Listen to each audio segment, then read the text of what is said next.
जो हमारा जून में स्टार्ट हुआ था और अभी हमारा फरवरी में ख़त्म हो गया है। अब 3 महीने से हम बेरोजगार घर पे बैठे हैं। कितने समय नौकरी की आपने? मैं तो अभी लगी थी, मेरा तो अभी लास्ट ईयर जुलाई में हुआ था।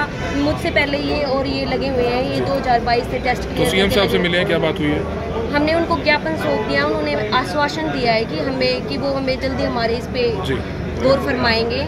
तो आप बताएं 1125 रूल। हमारे सेंटर के द्वारा एक टेस्ट लिया गया था जिसमें हमारी जेबीटी होनी चाहिए, उसके बाद हमारा एचटेट सीटेट वगैरह सारा क्लियर होना चाहिए, उसके बाद हमारी जो मेरिट लिस्ट लगी थी, उसके बाद इन्होंने हमें 9 महीने के लिए लगाया। जो बच्चे ड्रॉप आउट होते हैं, किसी कारण से स्कूल नहीं गए या वो किसी कारण से जैसे 7 से 14 साल का बच्चा है, कोई भी परिस्थिति है वो नहीं जा पाता, उनको हम सर्वे करके ढूंढ के लाते हैं, उनको फिर हम ऐसे लेवल पे पहुंचाते हैं कि उस क्लास में जाके मतलब सर्वाइव कर सके।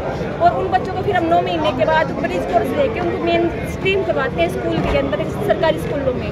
और फिर इन्होंने 9 महीने रखते हैं हमें, फिर हमें रिलीव कर दिया जाता है। 3 महीने हम घर पे बैठे हैं, अब हम फरवरी से रिलीव हुए बैठे हैं। अब इनका कुछ नहीं पता ये हमें कब लगाएंगे। पिछले साल सिर्फ 9 महीने ही जॉब की आपने? 9 महीने पिछले साल की, सिर्फ 9 महीने इस साल। शुरुआत भी पिछले साल ही की थी? नहीं सर, 2022 से शुरुआत की। मतलब 2 साल से आप कर रहे हैं काम? हाँ जी सर, हमारे से पहले 2018 से और कर रहे हैं, लेकिन टेस्ट के बाद 2022 में हुआ था, उसके बाद से हम कंटिन्यू। तो सीएम साहब से मिले अभी? हाँ जी सर, 2-3 बार काफ़ी टाइम मिल चुकी है। कंवरपाल गुर्जर जी से भी हम मिले थे, उन्होंने आसपास में अखबार में कटिंग भी आई हुई है उसकी कि आपकी सैलरी भी बढ़ाई जाएगी और आपको हटाया नहीं जाएगा। और उसके बाद भी हमें बार बार हटा दिया जाता है और बार बार हमें यही मेंटली मतलब डिप्रेशन रहता है कि अब तक कब बुलाया जाएगा, कोई भी पूछे क्या जवाब दें। 2018 से शुरू हुई थी, उस टाइम तो ऐसे ही ले लिया गया था बिना किसी टेस्ट के, लेकिन 2000 जुलाई 2022 में टेस्ट हुआ था, सेंट आके से हमने टेस्ट किया था।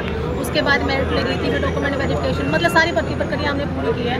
कहा तो ये था कि 9 महीने करते हैं हम काम करेंगे, उसके बाद फिर हमें हटा दिया जाता है सर, फिर 9 महीने के बाद ही ज्वाइन करा जाता है। हमारा काम क्या है, जो बच्चे किसी वजह से स्कूल नहीं जा पाते या कभी उन्होंने इनरोल ही नहीं हुए, किसी कारण से छोड़ दिया है स्कूल, उनको हम जगह जगह जा करके सर, ऐसे भी एरिया है जहाँ कोई भी जाना नहीं चाहता, वहाँ से हम बच्चों को लेकर के आते हैं, ब्रिज कोर्स करवाते हैं उनको, फिर उनके बाद मेन स्ट्रीम कराते हैं हम। तो अब क्या हम जुलाई में जो है इसमें फरवरी में हमें क्या दोबारा से फिर आपका टाइम पूरा हो गया है। पिछली बार भी हम मिले थे शिक्षा मंत्री से, कंवरपाल गुर्जर जी से, तो उन्होंने कहा था आपको हटाया नहीं जाएगा। 2-3 बार हम मिले सर, उन्होंने हर बार ही आश्वासन दिया और ये भी कहा कि आप 10,000 हमारी सैलरी थी कि 10,000 में तो कुछ भी नहीं, आप इतना काम करते हो, आपकी सैलरी बढ़ाई जाएगी।